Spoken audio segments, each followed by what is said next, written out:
Matapos ang ilang araw ng pagkagutom at pagkukulong sa silid ay nagising si Jiang Yunqing sa ilalim ng katauhan ng isang magiting na Lady General noong unang panahon at ngayon ay bahagi na lang ng kasaysayan. Bakit narito ako? Saad niya. Hanggang tawagin siya ni Housekeeper Zhao na nagsasabing kailangan na niyang lumabas at kumain dahil ilang araw na siyang nagkulong sa kwarto. Makakasama po iyan sa inyo at magagalit si Master Fing kapag nalaman niya ito, saad niya.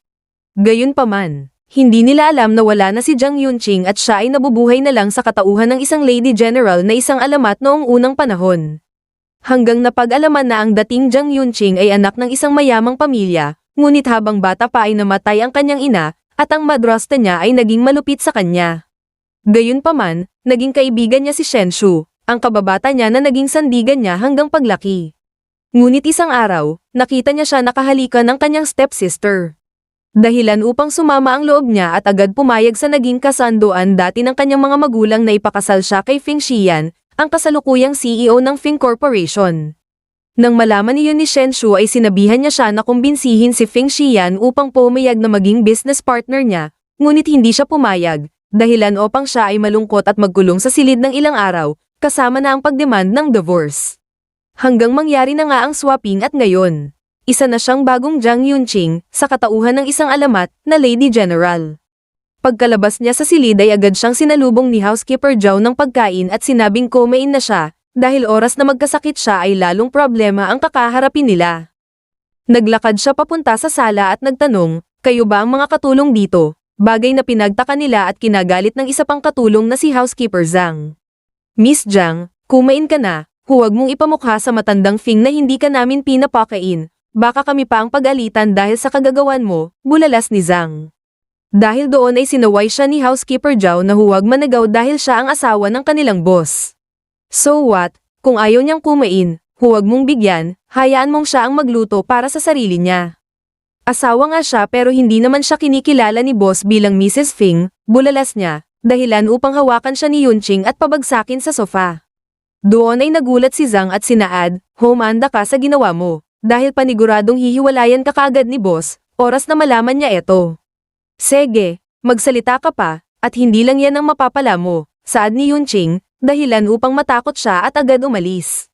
Hindi nagtagal ay dumating si Fing Xian at tinanong siya. Akala ko ba hindi ka kumain ng ilang araw? Paano mo nagawang patumbain ng isang katulong? Doon ay tinignan siya ni Yunqing at naisip, so ikaw si Fing Xian. Dahil gusto ka ni Lolo para maging asawa ko ay pagbibigyan kita sa loob ng isang taon. Iniabot niya ang kanilang marriage agreement at nang basahin niya iyon ay tumigil siya dahil sa sobrang haba. Sige sabihin mo na kung ano ang mga conditions mo, saad ni Yunqing. O na, kahit ito ay pansamantala lang, gusto kong gawin mo ang duties and responsibilities mo bilang asawa. Kapag tayo ay nasa labas, kailangan mong umasta kung ano ang nararapat. Pangalawa, kailangan manatili kang faithful at kahit hiwalay tayo ng silid, huwag na huwag kang gagawa ng bagay na mapapahiya ang pamilya Fing. Pangatlo, dahil ito ay isang marriage for convenience, kailangan lang nating ipakita sa publiko, ngunit pagdating sa bahay, may mga sarili na tayong buhay at walang pakialaman. Gawin natin ito sa loob ng isang taon. Pagkatapos ay idedeborsyon na kita at bahala ka na rin kung gusto mong maghanap ng totoong mapapangasawa. Okay deal. Eto naman ang kondisyon ko, gusto ko bigyan mo ako ng bahay na nakapangalan sa akin at isang maayos na trabaho pagkatapos ng isang taon. Nang sa ganun, hindi ako aalis na walang-wala. Saad ni Yunqing, gusto mo ba yung pinakamahal na bagong gawang villa? Tanong ni Mr. Fing. Hindi naman, kahit simpleng bahay lang na may malawak na kusina, sala at 2 kwarto, may malawak na backyard, okay na ako doon, sagot niya. Dahil doon, tinanong siya ni Xian, anong drama naman ngayon ang gusto mong palabasin?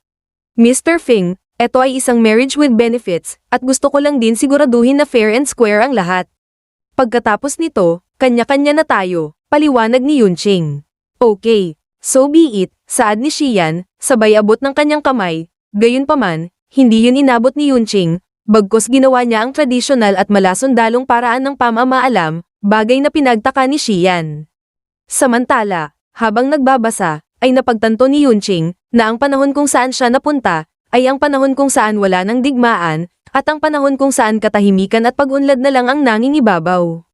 Hanggang pinaalam ni Housekeeper Zhao na 2 gabi nang hindi nauwi si Fing Yang. Ang binatilyong kapatid ni Xian. Sabihin mo yan kay Mr. Fing, dahil hindi ko nasakop yan, saad ni Yunqing. Hanggang ipaliwanag ni Zhao na may 3 kapatid si Xian at ang isa sa kanila ay ampon. Sinaad din niya na maagang namatay ang kanilang mga magulang at tanging si Xian na lang ang bumubuhay at nagpapaaral sa kanila. Doon ay naisip ni Yunqing ang kanilang agreement na dapat lagi niyang isaalang-alang ang kapakanan ng Fing family. Sige, tawagin mo sila ngayon dito, utos ni Yunqing. Nang tawagan ni Zhao si Secretary Chen ay nagtaka si Yunqing dahil wala siyang idea tungkol sa cellphone. Nagtaka din si Zhao, dahilan upang sabihan siya ni Yunqing na alamin kung nasaan at kung ano ang mga ginawa ni Fing Yang sa loob ng 2 araw. Magpadala ka rin ng kalisa para mahanap at masando si Fing Yang. Ngayon din, saad ni Yunqing na pinagtaka ni Zhao, dahil ang kalisa ay gamit noong unang panahon pa. Sa opisina ay sinabi ni Chen kay Xian na tumawag ang kanyang asawa. Bakit daw siya natawag? Baka gusto naman niya ng black card ngayon, o nakikiusap ulit para i-secure ang business partnership para sa kaibigan niyang si Shen Shu. Hindi boss, tumawag po siya dahil gusto niyang malaman kung nasaan at kung ano ang mga ginawa ni Fing Yang sa loob ng 2 araw, paliwanag ni Chen. Anong nangyari at bigla siyang naging interesado ngayon sa ginagawa ni Fing Yang? Bulong ni Xian. Boss, nalaman po niya na hindi umuwi si Fing Yang at hindi rin siya pumapasok sa eskwela. Paano yan sir? Hayaan ba natin na siya ang magdisiplina kay Fing Yang? Tanong ni Chen. Sa ugali niyang iyon, maniwala kang madisiplina niya si Fing Yang. Baka nga iiyak lang yon at papunta pa kay lolo para lang magsumbong, saad ni Xian. Kinalaunan, naghanda si Yunqing para lumabas upang hanapin si Fing Yang. Gayunpaman, nadatnan niya ang kanyang stepsister na si Yao Yao sa may sofa. Doon ay naisip ni Yunqing, so eto ang stepsister ko na umagaw sa atensyon ni Shen Shu. Bakit gusto mo akong makita? Tanong ni Yunqing. Sister, gusto ko lang ipaliwanag na walang nangyari sa amin ni Shen Shu, tinulungan niya lang akong tamaya, yun lang, wala na, saad niya. Gayunpaman, hindi interesado si Yunqing, dahil ang totoo, hindi naman niya kilala si Shen Shu. Housekeeper Zhao, nahanda mo na ba yung kalesa? Tanong niya. Bago umalis ay sinabihan niya si Yao Yao na huwag nang bumalik doon. Simula pa naman noon, gusto mong mapasayo lahat ang mga bagay na meron ako, saad ni Yunqing. Sister, hindi totoo yan, paliwanag ni Yao Yao ngunit umalis na si Yunqing upang hanapin si Fing Yang. Sa internet cafe ay nag-aalala na ang classmate ni Fing Yang dahil hindi sila umuwi. Natatakot sila na baka kung ano ang gawin ng kanyang kuya oras na malaman niya ang kanilang ginagawa. Bakit ka ba natatakot laging wala yun sa bahay? Hindi siya umuwi, paano ba naman kasi, nakapag-asawa siya ng isang babaeng gorang, wala siyang choice bulalas ni Fing Yang. Bakit nasa bahay niyo ba ang asawa niya? Tanong ng kaibigan niya. Alam mo ba, gumastos ako ng 300,000 para lang sa martial arts at sa internet cafe na eto. Oras na pamunta dito ang babaeng iyon at manggi alam, pagsisisihan niya na napangasawa niya ang kapatid ko, bulalas ni Fing Yang. Hanggang biglang may nagsalita sa likod niya, sino kamo ang magsisisi? Tanong ni Yunqing. Sa gulat ay napatanong si Fing Yang, anong ginagawa mo rito? Bakit? Pwede kang pamanta dito pero ako hindi, tanong ni Yunqing. Sino yan girlfriend mo? Tanong ng kaibigan niya. Hindi, siya ang asawa ni kuya, bulong ni Fing Yang. Huwag kang mangialam dito, oras na ginawa mo yun, makakatikim ka sa akin, hihiwalayan ka ni kuya nang wala sa oras, babala niya dahilan upang agad umalis si Yunqing. Wow, isang salita mo lang, sunod siya agad sa'yo, bulalas ng kanyang mga kasama. Habang sila ay tuwang-tuwa, biglang nawala ang connection, yun ay dahil pinutol iyon ni Yunqing. Sino ang pumutol ng connection? Mananalo na sana ako sigaw ni Fing Yang. Ako, sagot ni Yunqing. Nang santokan na sana siya ni Fing Yang ay inunahan siya ni Yunqing at nilagay ang kanyang kamay sa likod habang sob-sob sa lamesa. Bakit ang lakas niya? Naisip ni Fing Yang. Anong ginagawa niyo? Tulungan niyo ako dito, sigaw niya. Gayunpaman, hindi pa rin nila kinaya si Yunqing. Hindi ka nauwi ng ilang gabi, hindi ka rin napasok, yun pala, dito ka na nakatira. Sige, kunin ang mga gamit at umuwi na, utos ni Yunqing. Ang lakas ng loob mo. Akala mo panalo ka na. Hindi lang ako pumapatol sa babae kaya't hindi ako lumalaban, saad ni Fing Yang. Ganon, gusto mo gawin kitang babae para labanan mo ako, hamon ni Yunqing. Nang hindi makasagot si Fing Yang ay muli siyang tinanong, ano, bahay o internet cafe? Doon ay walang nagawa si Fing Yang kundi sumunod sa kanya. Sa bahay ay biglang dumating si Mr. Fing na nagtatanong kung umuwi na ba si Yunqing. Nang malaman niyang hindi pa ay naisip niya na hindi naman talaga maasahan si Yunqing. Nang tanungin siya ni Housekeeper Joe kung gusto na niyang maghapunan, sinabi niyang hindi na, sabay alis. Ilang saglit pa ay naglabas si Housekeeper Zhang ng salubin. Kita mo yun, ayaw talaga ni boss na makasama si Miss Zhang kaya't muli siyang umalis. Tignan lang natin kung mauuwi niya si Fing Yang, sigurado ako, uuwi siyang walang nagawa, saad niya. Hanggang dumating na nga si Yunqing na mag-isa. Wala naman talaga siyang kayang gawin, saad ni Zhang. Habang kinakausap siya ni Housekeeper Zhao ay biglang dumating si Fing Yang na kinagulat nila. Habang paakyat siya ay sinaad niya, bigyan niyo ako ng pagkain sa kwarto. Gayunpaman, nang makita niya si Yunqing ay bigya siyang bumawi at sinabi, hindi pala, sabay na lang ako sa hapunan mamaya. Hindi nagtagal ay sumabay na nga siyang naghapunan kasama si Yunqing. At para hindi na siya pag-initan ay binigyan pa niya siya ng ulam, bagay na hindi niya kinatuwa. Kinalaunan, habang tinitignan ni Yunqing ang antigong bato na naroon, sinaad ni Feng Yang na galing pa iyon sa Salora Kingdom kung saan makikita ang isang magiting at matapang na Lady General na nakipaglaban noong panahon ng Han. Binili yan ni Kuya ng 100 million, kapag nabasag mo yan, lagot ka sa kanya, bulalas niya. Paano nangyaring naging milyon ang halaga nito? Nahagis lang namin eto dati, at ginagamit sa laro, naisip ni Yunqing.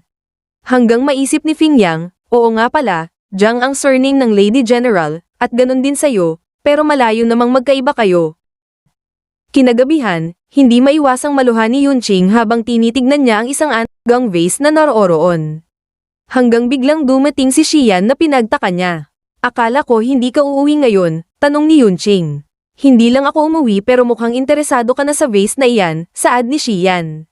Sa totoo lang, ang mga bagay na kinokonsidero mong kayamanan, ay mga bagay na walang kwenta sa akin, paliwanag ni Yunqing bagay na pinagtaka ni Xian. Narinig ko, napasunod mo daw si Fing Yang.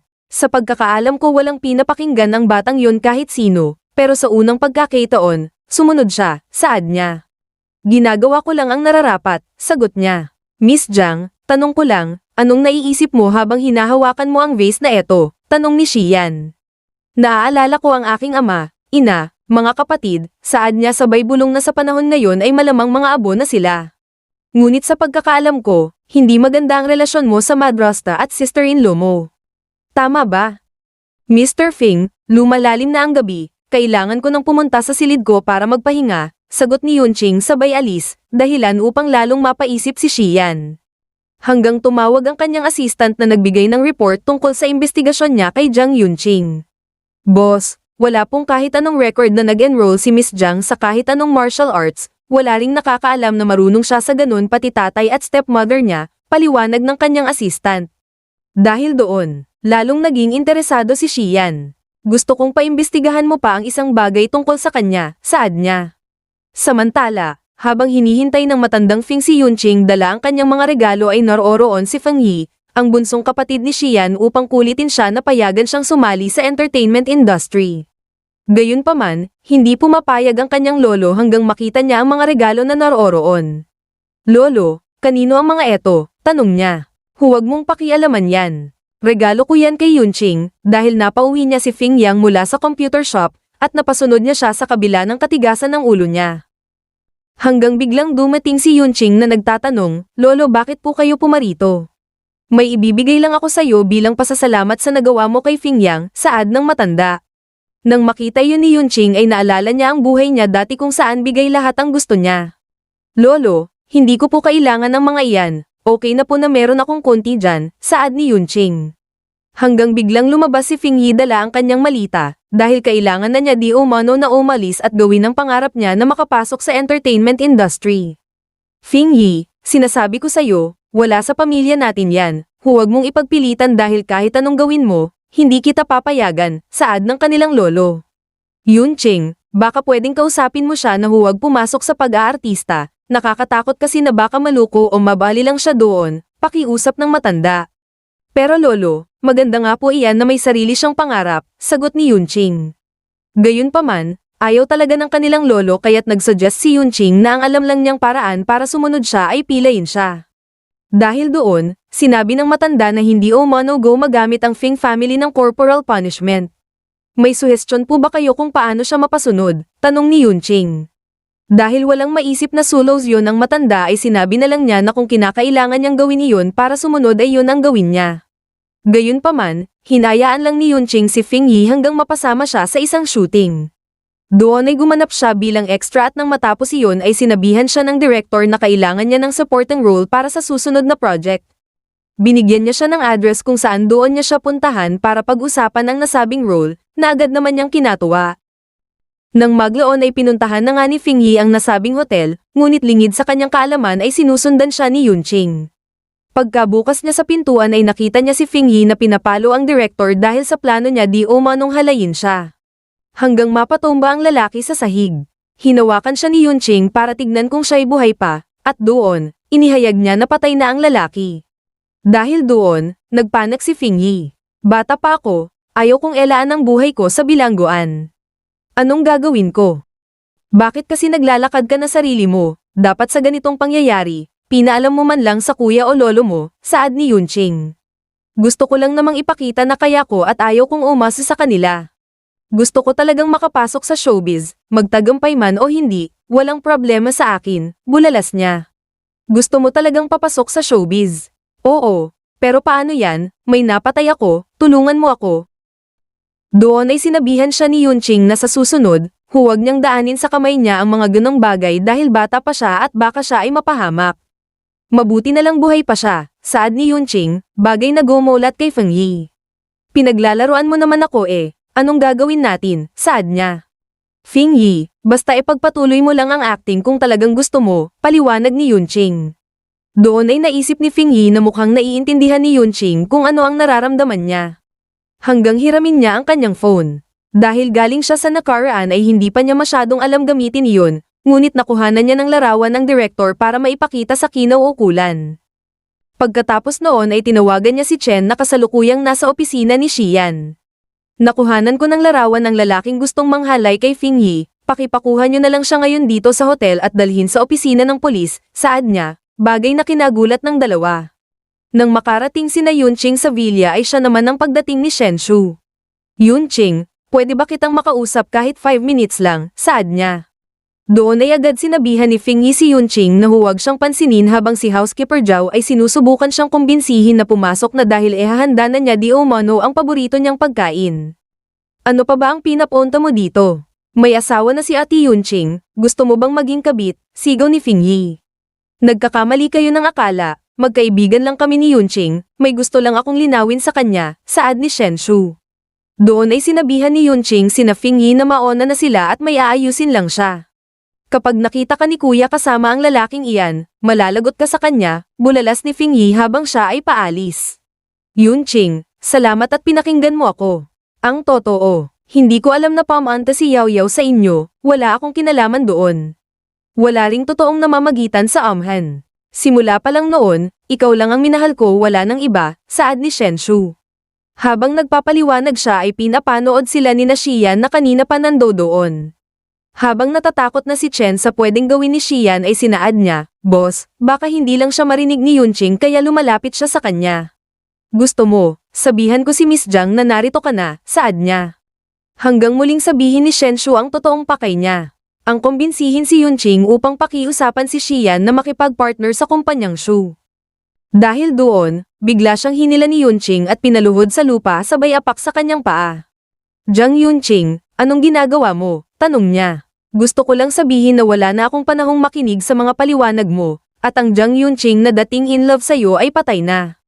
Simula ngayon, huwag ka nang magpakita sa akin, maliban kung gusto mong tuluyin ko ang isang paa mo, saad ni Yunqing. Pagdating sa loob ay nadatnan nila si Fing Yang na naghihintay. Oh, bakit ganyang ang tingin mo sa akin? Tanong ni Fing Yi. Sigurado ako, hindi tuloy ang pagpasok mo sa showbiz, pinauwi ka ni Miss Zhang di ba? Pang-aasar niya. Akala mo lang yun, hindi mo ba alam na sinabihan niya akong ipagpatuloy ko lang ang pangarap ko? Binigyan pa nga ako ng cake saad ni Fing Yi, bagay na lalong kinainis ni Fing Yang. Kinalaunan sa opisina, nilapitan ni Fing Yang ang kanyang kuya upang hingin ng 2% ng kanyang share sa kumpanya. Yun ay dahil gusto niya di umanong mag-enroll pa ng panibagong training para sa martial arts. Ano ang meron at bakit gusto mong gawin yan? Tanong ni Xian. Doon ay enemy ni Fing Yang na gusto niyang turuan siya ni Yunqing sa martial arts. Sige tignan ko, saad ni Xian. Bago matulog ay pinuntahan ni Yunqing si Xian sa kanyang silid upang kausapin. Paglabas niya sa shower room ay tinitigan ni Yunqing ang kanyang dibdib at naisip na mukhang mas maganda pa ang katawan niya kaysa mga sundalong nakasama niya dati sa Gayraw. Bakit ganyan ka makatingin, ngayon ka lang ba nakakita ng ganito? Tanong ni Xian. Pumarito ako dahil may gusto sana akong ipakiusap, saad ni Yunqing. Kung gusto mo akong kumbinsihin tungkol sa pagpasok ni Fing Yi sa showbiz ay huwag na dahil hindi ako papayag, lalo na si Lolo, bulalas ni Xian. Ganun ba? Mukhang hindi mo kayang i-manage ang sarili mong pamilya. Kita mo naman, nandoon na si Fing Yi nag-show shooting, saad ni Yunqing. Sa totoo lang, mas madali pang magmanehar ng kumpanya kesa i-manage ang mga batang iyan na ang titigas ng ulo at walang pinapakinggan, saad ni Xian. Kung gayon din lang na hindi mo kaya, bakit hindi mo na lang sila pakawalan, hamon sa kanya ni Yunqing. Dahilan upang lalong magtaka si Xian. Lalo akong naku-curious sa'yo. Para saan? Huwag ka nang ma-curious dahil matapos ang isang taon, wala na rin ako dito, saad ni Yunqing. Doon ay binigyan siya ni Xian ng phone para meron siyang magamit. Huling tanong, bakit gusto mong tulungan si Fing Yi? Dahil naalala ko ang aking babaeng kapatid. May mga bagay na hinahangad niyang gawin, pero hindi niya yun nagawa, hanggang siya ay mamatay, paliwanag ni Yunqing. Dahil doon, pumayag si Xian sa gusto ni Fing Yi, sa kondisyon na bantayan niya ang kanyang kalagayan lalo na pagdating sa emotional at mental na aspeto.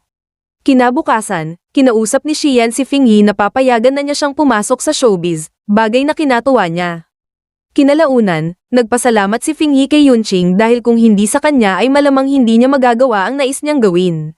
Gayunpaman, sinabihan siya ni Yunqing na oras na sinimulan niya ang landas na gusto niyang tahakin, dapat maging maingat at responsable siya lalo na sa mga actions niya. Ano ang ibig niyong sabihin? Tanong ni Fing Yi. Simula noon pa, nanatili ang pamilya Fing na malayo sa harap ng kamera. Hindi rin nagdudulot ng anumang eskandalo o kahihiyan. Kaya't oras na nasa showbiz ka. Panatilihin mo ang katayuang iyon, paliwanag ni Yunqing. Hanggang tinanong niya siya, bakit nga ba gusto mo sa showbiz? May kumpanya naman kayo, dahil gusto kong ma-prove sa sarili ko na kaya ko ring tamayo sa sarili kong paa at hindi umaasa na lang sa aking pamilya, saad niya. Kung yan ang gusto mo, ipagpatuloy mo. Basta't nagtatrabaho ka ng mabuti at hindi gumagawa ng bagay na hindi maganda, siguradong magtatagumpay ka, paliwanag ni Yunqing. Doon ay nagpasalamat si Fing Yi sa kanya, at para mag-celebrate, inaya siya ni Fing Yi na maghapunan sa labas. Ilang saglit pa ay dumating si Fing Yang na nagmamaktol at hinahanap si Yunqing. Hanggang napag-alaman na ibibigay na sana niya ang share niya para turuan siya ng martial arts ngunit sinabihan siya di umano na kung gusto niya talagang magsanay ay sumali siya sa army para lumakas ang kanyang katawan.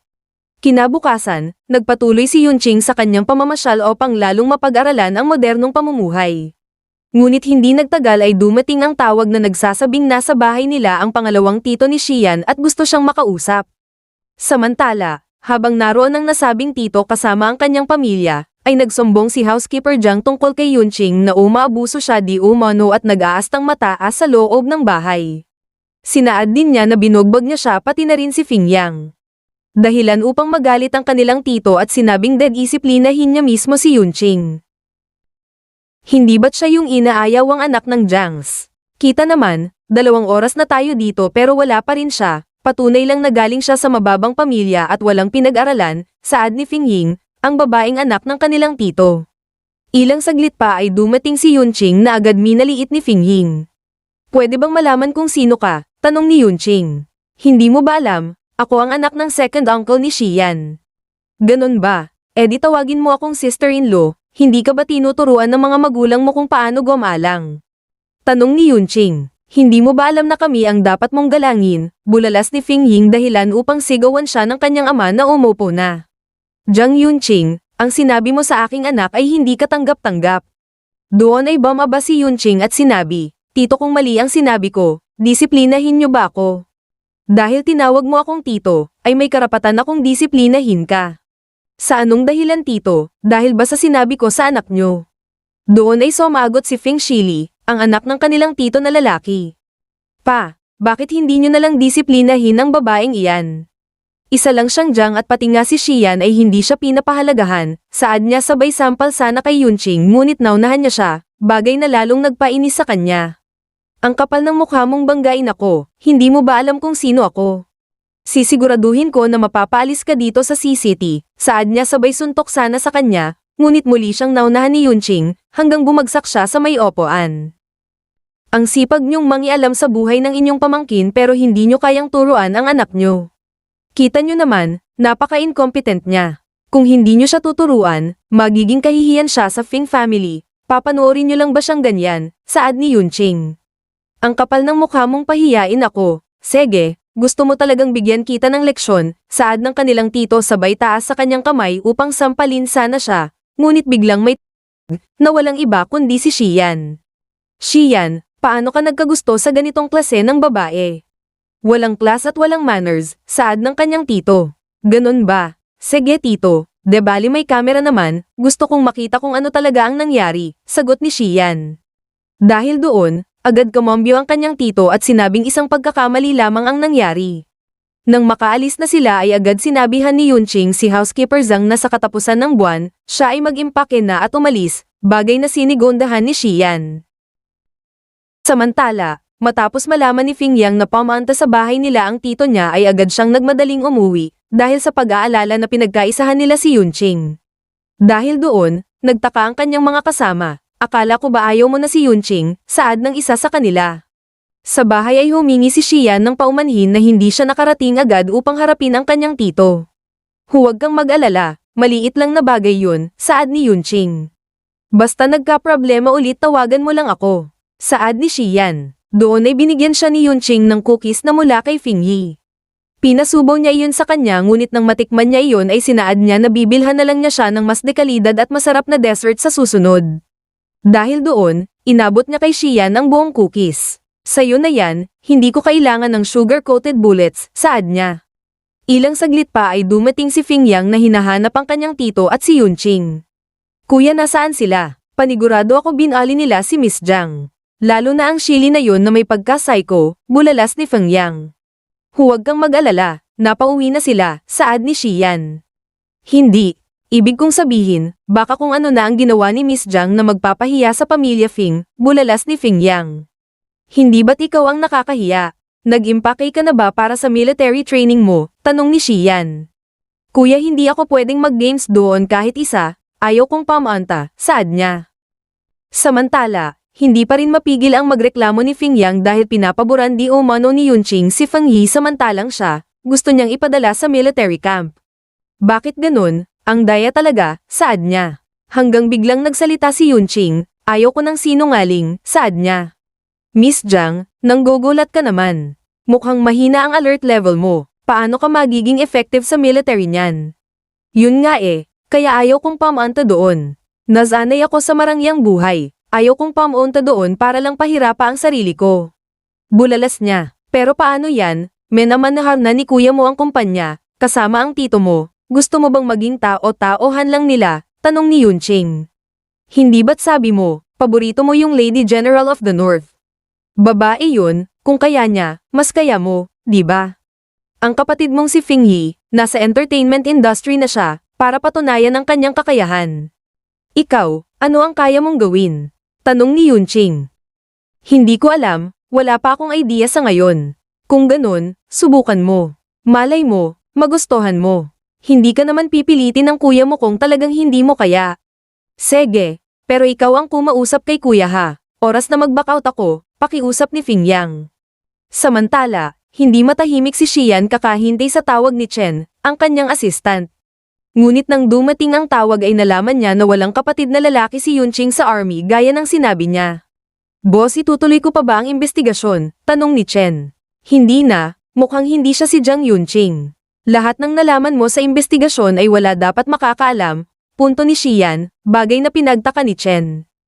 Boss, hindi ka ba nababahala na may ibang motibo siya? Tanong ni Chen.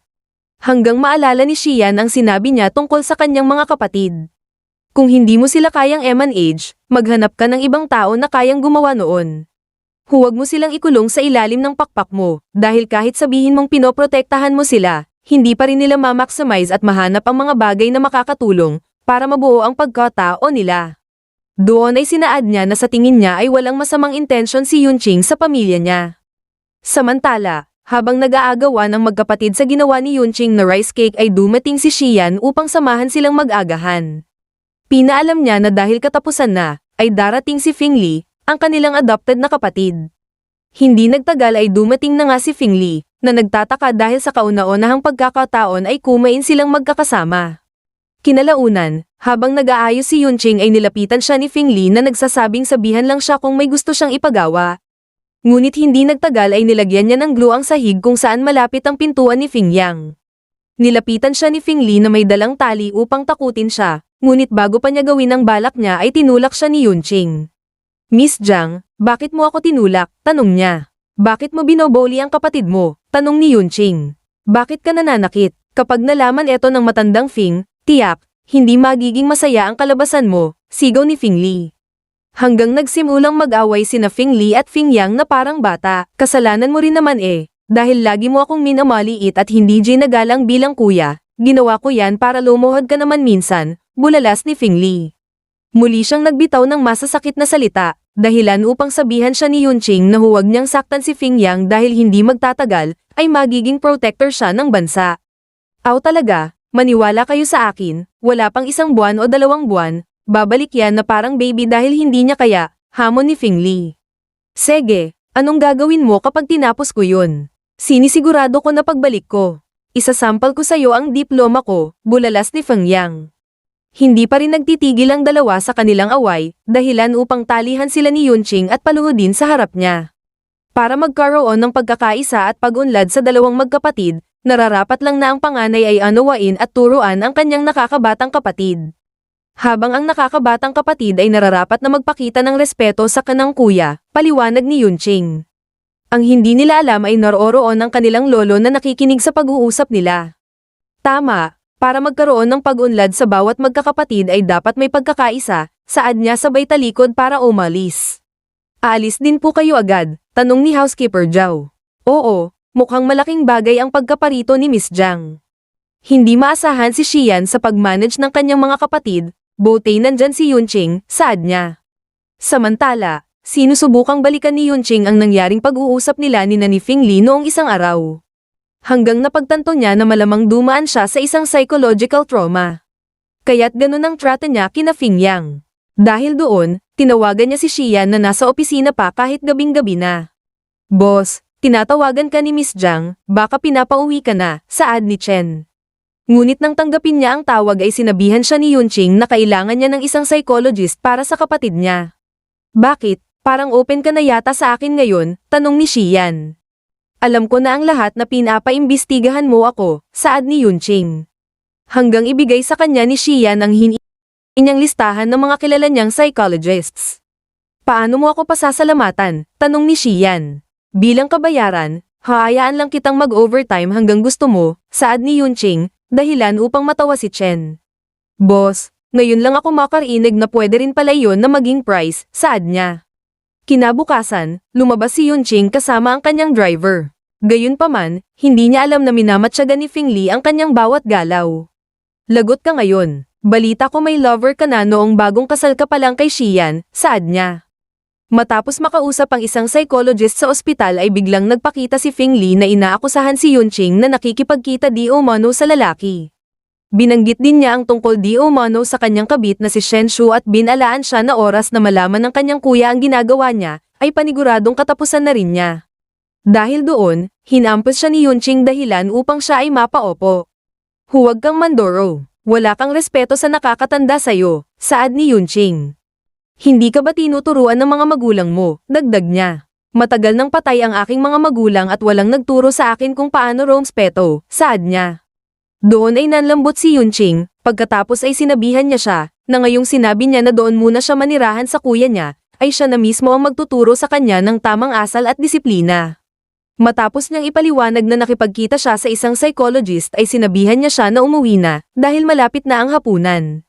Dahil doon, nasambit ni Fing Li na siya palang ang pinakaunang tao na tumawag sa kanya para maghapunan sa tamang oras.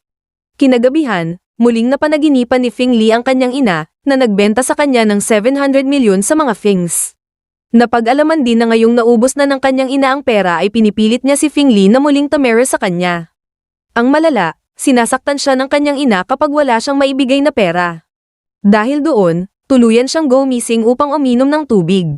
Hanggang maalala niya ang sinabi ni Yunqing na magmula ngayon, siya ang magtituro sa kanya ng tamang asal at disiplina. Narinig din niya ang sinabi ni Yunqing sa telepono, na siya ay isa ng Fing, kaya't nararapat lang na doon na siya tumira. Kinaumagahan, pinaghanda ni Fing Li si Yunqing ng kanyang paboritong agahan. Biglang bumait, may kailangan ka, tanong ni Yunqing. Nang aalis na si Yunqing ng bahay ay bigla siyang nilapitan ni Fing Li at sinabing siya na ang mag-drive para sa kanya. Huwag ka nang magpaligoy-ligoy, alam kong may gusto kang hingin, saad ni Yunqing. Noong isang gabi, narinig kong kausap mo ang lolo, sinabi mo na isa akong Fing at dapat sa Fing din ako tumira. Gusto ko sanang mangyari yun, baka matulungan mo ako, pakiusap niya. Isa ka ng Fing descendant kaya't nararapat lang na doon ka. Kung paano manatili ay hindi ko na problema, sagot ni Yunqing. Sige na, tulungan mo ako. Nabalitaan kong inoffer ni Fing Yang sa'yo ang 2% share niya sa kumpanya pero hindi mo tinanggap. Bigyan kita ng 4%, ayaw mo. Sige, 10%. Doon ay biglang nagsalita si Yunqing, meron akong naisip na magandang gawin para sa'yo. Sabi ko na, hindi ka patas at may pinapaboran, bulalas ni Fing Li. Ayaw mo, sige huwag na lang, saad ni Yunqing. Doon ay naisip ni Fing Li na kailangan niyang gawin lahat ng paraan para manatili sa Fings at hindi na makabalik sa kanyang mapang-abusong ina. Kahit pa maubos ang lahat ng meron ako basta manatili ako sa Fings, bulong niya. Sige ano ang naisip mo? Tanong ni Fing Li. Kailangan, panatilihin mo ang pagiging magalang sa matatanda, panatilihin ang maayos na relasyon sa mga kapatid, kasama na ang respeto at pag-unawa, paliwanag ni Yunqing. Bakit ako lang, paano naman sila? Tanong niya. Ayaw mo ba? Sige huwag na, saad ni Yunqing. Matapos pumayag ay sumunod siya sa kanya upang magsilbing driver niya sa araw na iyon. Hanggang napag-alaman na ang gagawin nila ay para sanduin sina Fing Yi at Fing Yang. Matapos sanduin si Fing Yi ay muli siyang inasar ni Fing Li. Ngunit pinaalalahanan siya ni Yunqing, dahilan upang tumigil siya at magtimpi. Nang daanan nila si Fing Yang ay bigla siyang umatras nang makita niya na si Fing Li ang driver. Hindi ba't meron tayong driver, saad niya. Kung ayaw mong sumakay, bumaba ka, saad ni Fing Li. Ngunit nang makita niya ang mata ni Yunqing ay muli siyang umayos at sinaad, Fing Yang, pakiayos na ang seatbelt, aalis na tayo. Gayunpaman, muling nagsalita si Fing Yang na napaka-plastic di umano niya, dahilan upang paluin siya ni Yunqing ng stick sa blikat. Aray ang sakit, ba't mukhang bago na naman ang pamalo mo? Bigay eto ni Zhao. Ginagamit ito ng mga guro noon upang disiplinahin ang mga estudyanteng matitigas ang ulo. Pero Miss Zhang, iba noon, iba ngayon, bulalas ni Fing Yang. Doon ay sinuportahan ni Fing Li si Fing Yang at binanggit na iba na talaga ngayon kumpara noon. Dati, ang mga bata ay walang masyadong ginagawa, pero ngayon, kung wala sa school, nasa training classes na sila, nag-aaral ng English, ng sayaw, ng martial arts, para matoto. Dahil doon, nag-iba ang tono ni Fing Yang. Salamat sa pag-drive ha. Walang anuman, sagot naman ni Fing Li. Doon ay natuwa si Fing Yi, dahil kung nagpaplastikan man ang dalawa, ay at least, may nasabi silang maayos na salita. Pagdating sa bahay ay siya rin ang pagdating ni Xian. Sinabihan niya ang lahat na pumasok maliban kay Yunqing. Doon ay sinaad niya na pag-iisipan pa daw ng kanilang lolo kung patitirahin ba doon si Fing Li o hindi. Yun ay dahil sa pwedeng gawin ng kanyang ina sa pamilya Fing at kay Yunqing. Sabihin mo kay lolo, huwag siyang mag-alala sa akin, saad ni Yunqing. Tumingin sa kanya si Xian at sinaad, ang totoo, nag-aalala din ako, kapag may nangyari sa'yo, hindi ko kakayanin. President Fing, may pagtingin ka ba sa akin? Tanong ni Yunqing. Oo meron, baka nga mahigit pa dyan, diretsahang sagot ni Xian. Pero Mr. Fing, wala akong planong pumasok sa ganyan ngayon, isa pa, meron tayong agreement, paliwanag ni Yunqing. Kinalaunan, hindi tumitigil si Jiaro, ang ina ni Fing Li, na tumawag sa Fing Mansion upang makausap di umano si Yunqing. Sa una ay hindi tinanggap ni Yunqing ang tawag niya ngunit matapos may handa ni Chen ang documents na pinahanda niya ay nagpaset siya ng schedule upang makausap siya. Doon ay lumapit si Fing Li at tinanong siya, ano ang pinaplano mong gawin? Fing Li, naihanda mo na ba ang mga lumang damit na sinasabi kong ipack up mo? Tandaan mo lang, eto ay para rin sa'yo. Oras na mapirmahan mo lahat ng documents na dadalhin ni Chen, makikipagkita ka na sa nanay mo. Hindi mo ba ako sasamahan? Fing Li, may mga pagkakataon talaga na kailangan mong mag-isa. Pero huwag kang mag-alala, narito ako at ang Fing family, para suportahan ka, paliwanag ni Yunqing. Hindi nagtagal ay nagkita na sina Yunqing at ang ina ni Fing Li. Kinausap ako ng old master na lumayan na daw ako dito, ikaw ba ang lumapit sa kanya para sabihan niya ako ng ganun? Ni hindi nga niya mabanggit na asawa ka pala ni Xian, saad ni Jiaro. Hindi ako interesado na pag-usapan yan.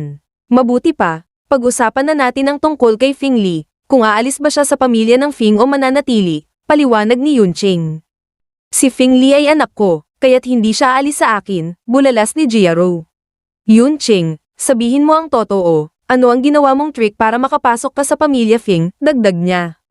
Hindi siya sinagot ni Yunqing bagkus binanggit niya na ang 10% share ni Fing Li ay nasa kanya na, bagay na gumulat kay Jiaro. Nang sampelan na sana niya si Yunqing ay pinigilan niya yun at tinanong siya, saan ka kumukuha ng lakas ng loob para sampelan ako? Doon ay pinakita ni Yunqing sa kanya ang termination agreement na kung saan mawawala na si Fing Li sa listahan ng mga tagapagmana. Hindi ako naniniwala, hindi gagawin ng kanilang lolo ang ganito. Kung ayaw mong maniwala, pwede mong i-verify sa kumpanya mismo, saad ni Yunqing, bagay na lalong gumimbal sa mundo niya. Pagkaalis niya ay lalong nagwala si Jiaro, dahil ang bagay na inaasahan niya ay nawalang parang bola. Nang maglaon, dumiretso siya sa bahay ng matandang Fing upang makiusap. Gayunpaman, sinabihan siya ng mga gwardya na wala na siyang koneksyon sa Fing kaya't wala na ring dahilan na makiusap pa siya. Bago siya umalis ay nagbanta siya sa pamilya Fing. Pagka-uwi sa bahay ay agad niyang pinagsasampal si Fing Li, dahil hindi man lang siya gumawa ng aksyon para tulungan siya. Bakit niyo ako sinasaktan? Hindi ba't sinabi mo doon na ikaw lang ang taong nagmamahal sa akin ng totoo?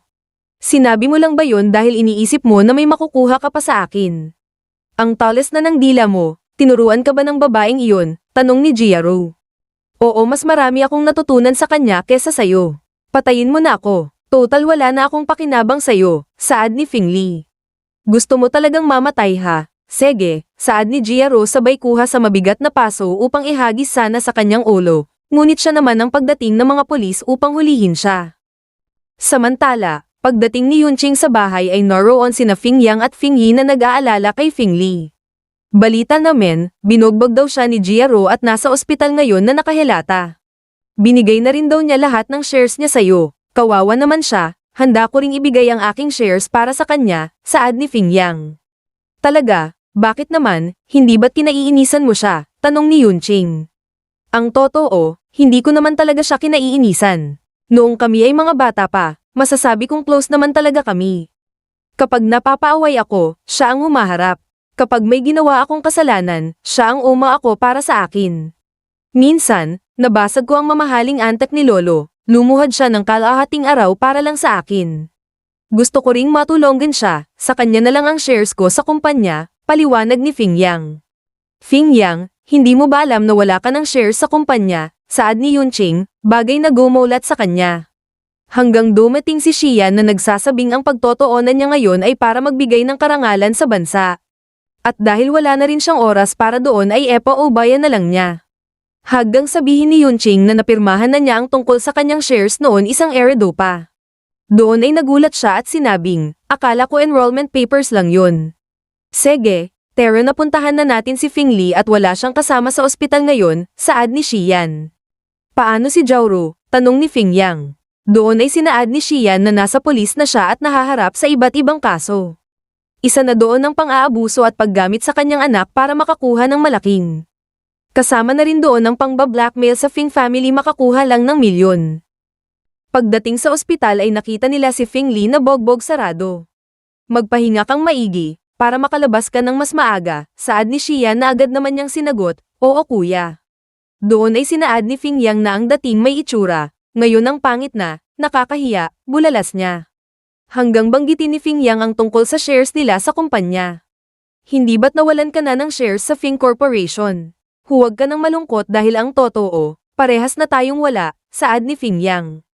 Doon ay sinaad ni Fing Li na wala na nga siyang shares sa Fing Corporation, pero ang US branch ng Fings ay naging independent na ngayon. Binanggit niya na binigay sa kanya ni Xian ng 51% share ng kumpanya at siya ang inatasan niya para tumayong CEO. Dahil doon, napatayo si Fing Yang sa gulat, dahilan upang sabihin ni Fing Li na kung kailangan niya ng pera ay sabihan niya lang siya. Lalong nainis si Fing Yang, dahilan upang sabihin ni Fing Li, masaya ako na hindi ako pinabayaan ni kuya. Hindi ka ba masaya para sa akin? Tanong ni Fing Li. Samantala, nagpatuloy naman si Fing Yi sa pagsasanay para sa entertainment industry na kanyang pinasukan, habang ang Fing Corporation ay patuloy na namamayagpag. Sa bahay, binigyan ni Xian si Yunqing ng lemon water dahil sa sobrang pagkabisi. Sa sumunod na araw ay nakahanda na ang tatlo para harapin ang kanilang daang tatahakin, at lahat yon ay nangyayari dahil sa suporta ng kanilang ate at kuya. Bago pa sila maghiwa-hiwalay ay binigyan ni Yunqing si Fing Yi ng dress para gamitin niya sa kanyang susunod na acting. Binigay mong lahat ang iyong share sa charity kaya't pag may kailangan ka sabihin mo lang, saad ni Yunqing. Napag-alaman din na aalis na si Fing Li patungong States para simulan ang kanyang training upang maging lubusang CEO. Bago siya umalis ay binigyan siya ni Yunqing ng libro dahil mahilig siya di umano na magbasa. Agad siyang nagpasalamat at sinaad na nagustuhan niya iyon dahil makakatulong yun sa kanya. Agad namang nagreklamo si Fing Yang dahil wala ang para sa kanya. Nang ibigay iyon ni Yunqing ay lumalabas na isa iyong weights na magagamit niya para mapalakas ang kanyang katawan. Muli siyang nagreklamo ngunit pinaalalahanan siya ni Yunqing na para rin sa kanyang ikakabuti ang lahat. Pagkaalis ng tatlo ay nalungkot at naluha si Housekeeper Zhao. Ang dating masayahing Villa ay magiging tahimik na naman. Doon ay sinaad ni Yunqing na kinakailangang mangyari iyon, at sa araw ng kanilang pagbabalik, makikita ang mas mabuting version ng kanilang mga sarili. Sa sasakyan, ay hindi pa rin nagtitigil si Fing Yang sa pagmamaktol. Humanda kayo pagbalik ko, babulagain ko kayong lahat, lalo na sayo Jiang Yunqing, bulalas ni Fing Yang. Ngunit nang tignan niyang muli ang loob ng bag ay nabasa niya ang isang note na nagsasabi, safety cord. Para yan sa iyong protection. Dahil doon, agad lumambat ang puso ni Fing Yang. Sa bahay ay inabot ni Xian ang isang dokumento kay Yunqing. Ayon kay Xian, iyon ay isang appointment mula sa kanilang lolo, ang chairman ng buong Fing Group. Doon ay inaatasan niya si Jiang Yunqing upang pamunuan ng Fing Charity Foundation para sa mga taong mahihirap at nangangailangan ng tulong. Tinatanggap mo ba ang posisyon na yan? Malayo-layo pa ang 1-year agreement natin. Wala na rin ang mga bata.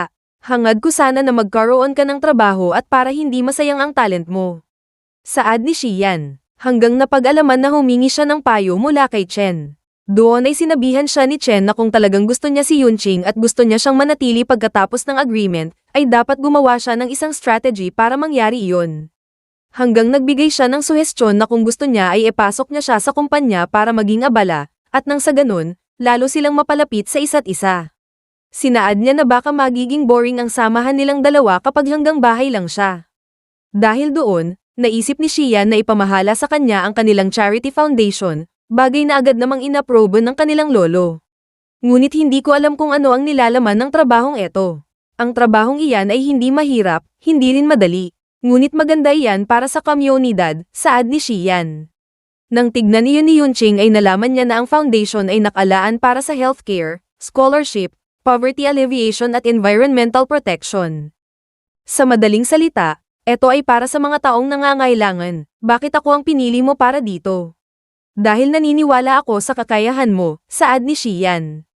Doon ay tinitigan siya ni Yunqing, hanggang amin na ni Xian na isa sa dahilan na pinili niya siya ay para mas mapalapit siya sa kanya. Hindi iyon pinansin ni Yunqing, bagkus sinaad niya na ipadala na lang niya ang documents matapos niyang mapirmahan. Samantala, matapos dumalo sa isang linggong conference mula sa ibang bansa ay agad bumalik si Xian. Bagay na pinagtaka ng kanyang assistant. Boss, mukhang nagmamadali kayong bumalik. Na-miss niyo na po ba si Miss Yunqing? Tanong niya. Enemy niya ni Xian, at nang tanungin niya kung anong balita sa kanya ay sinaad niya na sobrang naging abala siya sa pagmamanage ng kanilang charity foundation. Imbes na umawi, ay dumiretso si Xian sa office ni Yunqing. Doon ay nadatnan niya siya na abala dahil sa isang meeting. Nang makita siya ni Yunqing ay agad niya siyang nilapitan. Mr. Fing, kailan ka pa narito? Mas maaga akong umuwi ngayon kesa dati. Mrs. Fing, 5 o'clock na ng hapon, narito ako para sanduin ka, saad niya. Dahil doon, sinabihan niya ang mga employees na umawi na at etuloy na lang nila kinabukasan ang trabaho. Nang sila'y makaalis na, sinabihan ni Yunqing si Xian na pwede na siyang mauna dahil may tatapusin lang siya saglit. Wala akong kasama sa bahay. Hintayin na lang kita dito hanggang matapos ka, sagot ni Xian. Pinauwi mo ang mga employees pero mukhang ikaw din ang tatapos sa gawain nila, dagdag niya. Dahil gusto kong masigurado na maayos ang lahat. Ayaw kong mag-relax habang marami pang naghihintay na gawain. Sa totoo lang, marami pa akong kailangan matutunan, paliwanag ni Yunqing. Ilang oras pa ay halos nakatulog na si Xian kakahinti kay Yunqing. Dahil doon, binigyan siya ni Yunqing ng kumot gamit ang kanyang sariling coat. Gayunpaman, nagising si Xian at nang tignan niya ang oras ay nakita niya na malalim na ang gabi. Uwi na tayo saad ni Yunqing. Matapos episode ni Xian sa kanya ang kanyang coat ay kinuha ni Yunqing ang kanyang kamay. Dahil doon, umalis silang magkahawak ang kamay, bagay na kinatuwa ni Xian. Hanggang sabihin ni Yunqing na sa susunod na araw ay pupunta siya para sa isang business trip. Saan banda yan? Tanong ni Xian. Sa Daqing Mountain. Napagtanto ko lang na may mga ibang bahagi ng bansa na sobrang mahirap at nangangailangan ng tulong. Hindi kagaya ng CCT na marami ng pag-unlad ang nagaganap. Bago pa sila makapasok sa sasakyan ay biglang dumating ang isang babae na nagtatanong kay Xian kung pauwi na ba siya.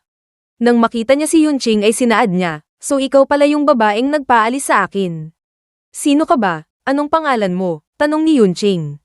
"Talaga, hindi mo ako kilala, ako lang naman ang pinsan ni Shenshu.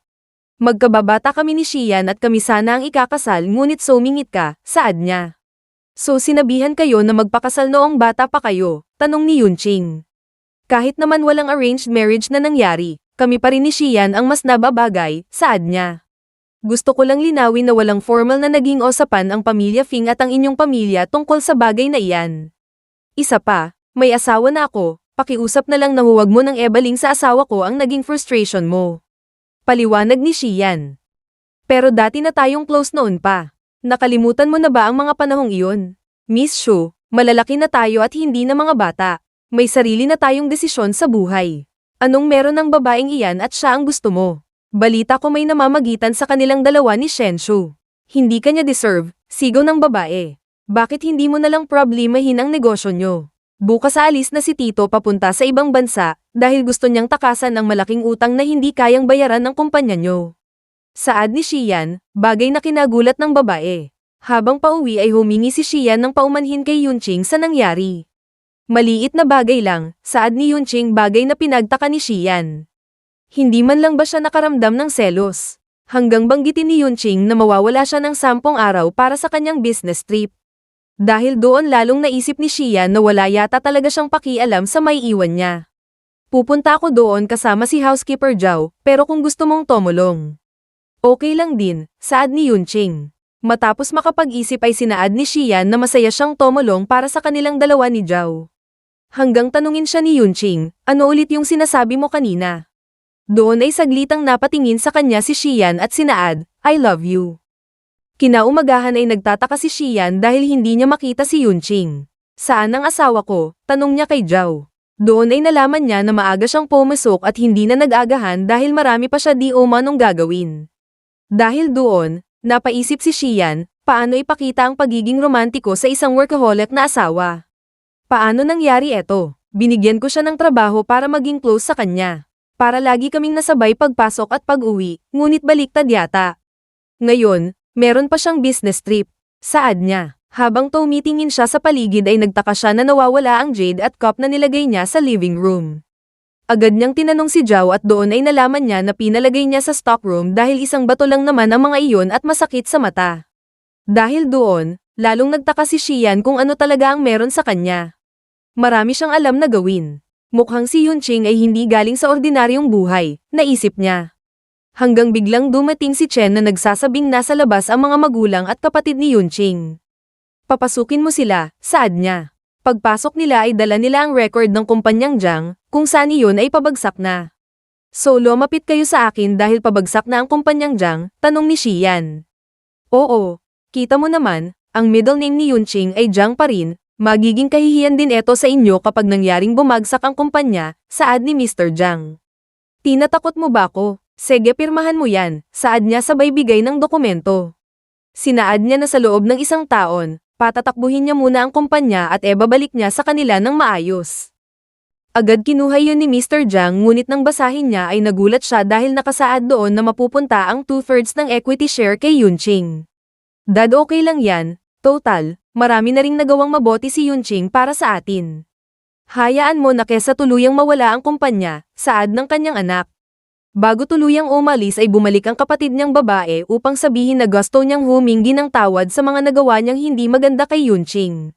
Samantala, nagsimula ng maghanda ng mga ibibigay na gamit ang Fing Charity Foundation. Doon ay napansin ng mga employees ang pagiging malakas ni Yunqing. Boss, siguro magaling ka sa martial arts, tanong nila. Napag-alaman din na pinuntahan nila ang mga mahihirap at matataas na bundok upang magbigay ng mga gamit pang bahay na kakailanganin nila araw-araw. Dahil doon, naisip ni Yunqing, sa tingin ko, nakahanap na ako ng dahilan para mabuhay ulit. Sa training camp ay hinarap lahat ni Fing Yang ang mga pinapagawa sa kanya, gaano man iyon kahirap, kasama na ang pagtakbo ng mahabang kilometro bitbit ang mabigat na backpack. Paglusot sa barbed wire gamit ang siko at tuhod, pakikipagduo upang mapatomba ang kalaban, at marami pang iba. Lahat yun ay may nakaabang na parusa ngunit sa tatag at determinasyon, napagtagumpayan niya lahat iyon. Kinalaunan, natapos ang kanyang training at doon ay sinaad niya, Jiang Yunqing, ipaghanda niyo ako ng masarap na hapunan, bulong niya. Sa kanyang pag-uwi, ay siya rin ang pagdating ni Fing Li galing States. Gayunpaman, nang sila'y magkita-kita, ay naroroon pa rin ang parang batang pag-uugali ni Fing Yang. Agad niyang ebinida ang regalo ni Yunqing na siya mismo ang gumawa, ngunit nagulat siya na lahat sila ay binigyan. Nang mapunta sila sa lamesa para sa reunion dinner ay laking pasalamat niya at pinaghanda siya ni Yunqing para sa matagumpay niyang training. Gayunpaman, muli siyang nagulat nang malaman niya na ang mga iyon ay pinaghanda ng kanilang kuya. Himala, nagluluto na si kuya, saad niya. Hanggang sa tanungin niya kung ano ang gift ni Yunqing sa kanya dahil natapos niya ang kanyang training. Doon ay nagulat siya nang sabihin ni Yunqing na may regalo siya pero para sa kanilang kuya. Binigay niya ang isang box na may lamang jade sa loob. Nang makita iyon ni Xian, ay napagtanto niya na siya ang misteryosong babae na bumili ng mga produktong mula sa Solar Kingdom na pina-auction kamakailan lang. Napag-alaman din na naging paborito ni Xian ang babaeng Lady General noong panahon ng Solar Kingdom. Na naging dahilan upang nahilig siya sa pangungulikta ng mga antiques mula sa nasabing panahon. Matapos tumayo ay sinabihan ni Yunqing si Xian na lumuhad. Doon ay tinanong siya ni Yunqing, pakakasalan mo ba ako? Oo naman, sagot ni Xian. Dahil doon, natawa ang mga magkakapatid dahil baliktad na yata ang mundo, ngunit lalo silang natuwa nang sabihin ni Yunqing, halikan mo ako.